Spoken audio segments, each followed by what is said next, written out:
2001 has been declared the year of the senior citizen. We demand that the government of Canada discourage the Canadian tradition of placing senior citizens on northern ice floes and leaving them to perish. Yeah, I'll sign that. More than 2 decades after Rick Mercer started talking to Americans, he switched his focus to his home and native land. He joins us this morning with tidbits from his hilarious new memoir, Talking to Canadians. And what a pleasure it is to talk to you today, Rick. Good morning. Thank you for having me. You go so much into your early childhood here, and one of the first things that came out, it made me spit out my tea while I was watching it. You talked about the horror and shame of the Canada Fitness Awards. Oh, yeah. When I started writing this memoir and I started looking back into my past, I was not really a reflective guy. I was always busy moving forward. But when I started writing about elementary school, I started thinking about that fitness test. And I was totally triggered. And then I would call friends and say, do you remember that? And they were like, oh, my God, I still have nightmares about that. And, of course, the big one was the flexed arm hang, which was a thing that was invented by the Marines to break their soldiers in training, literally. And it broke me in grade 4.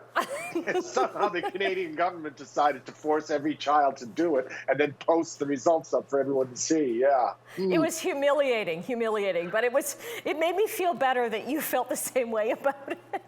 Well, that's good. Well, thank you very much. That my humiliation brings you joy. That's good. That's why you write a memoir. And in fact, actually, I think this memoir gives hopes to, like, you kept describing yourself as kind of a mediocre kid. You didn't do great in school, but man, look where you've become. So you're giving hope to mediocre Canadian kids everywhere, I think. It's a blueprint for the mediocre.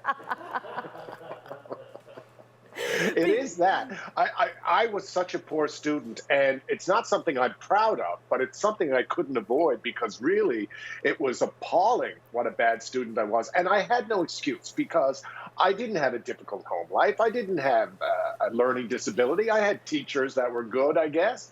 I just didn't figure it out. And so I was always treading water. To this day, I still have nightmares that I don't have the homework done or the assignment done. And of course I never did, so it was constant. But once I discovered the drama club and theater and comedy, I became laser focused. I suddenly became the most disciplined person in the room. And I was happy to do 5 hours of work a night if it was about a play versus geography homework or math. Let's go back to the drama club, because you were very reluctant. You were very excited about, oh, there's a drama club, we could do all this stuff. And then the reaction of other kids when it was announced that the drama club was starting. Well, as I say, in my day, there was no such thing as a gay-straight alliance in my high school, but there was a drama club, so I was very intrigued. But the day in grade 10, the beginning of high school, they announced the drama club was meeting, and I was like, wow, the drama club's meeting. And then there was all these guys in the classroom who immediately went, oh, the drama club, ooh, ooh. And I thought, oh, this is social suicide to join this bunch.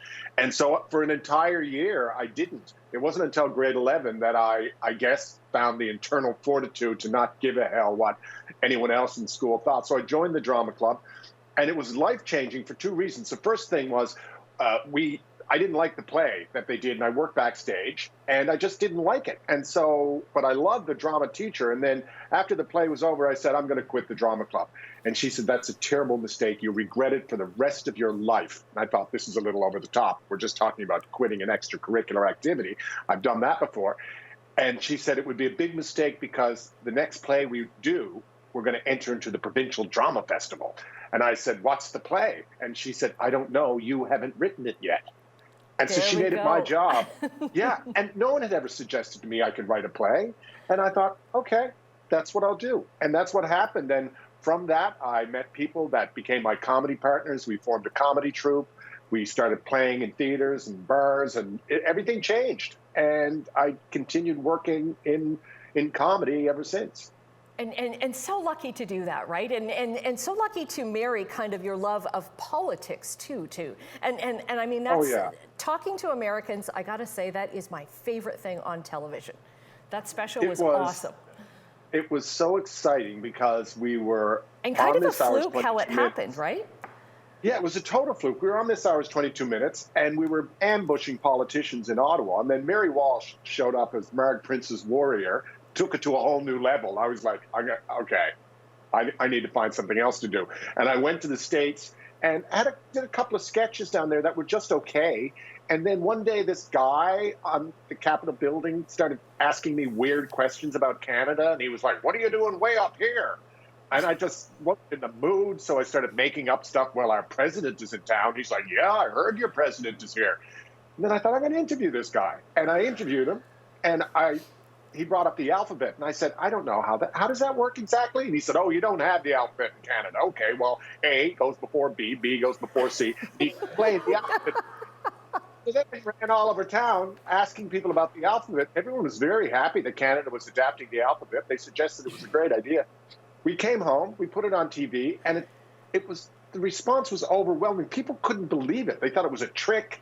These actors, they just couldn't believe it. And suddenly there I was. Not only was I on a hit show, I had this segment that people wanted week after week. And for the next couple of years, I spent a lot of time traveling around, talking to a lot of Americans. It was very exciting. It's awesome, and it's great to read about that, too. You're going to be coming back to Hamilton, Just for Laughs, in April. You're going to be hosting that. Yeah, that's something that I did when I wrapped up the Mercer Report. What I wanted to do was a proper stand-up tour. And so I worked real hard, and we did a great tour right across the country. And so I immediately signed up to do it again. And then, of course, the pandemic happened, and it's just been delayed and delayed and delayed. And now it's finally happening. I have my billboard. We are there in April 28th. Tickets are on sale now, yes. Yeah, the First Ontario Concert Hall. It's a great lineup. It's very funny. One of my very favorite comedians in the entire world, Ivan Becker, is on the bill. You've never seen anyone like this guy. He's unbelievable. Iman El-Husseini, very funny woman, just hysterical, groundbreaking stuff. And Dave Mirhage, which is he's a big comedy star. And then me somehow. So it'll be a great night. You somehow. Thank you for the laughs, and thank you for the interview, Rick. A great read. Rick Mercer talking to Canadians.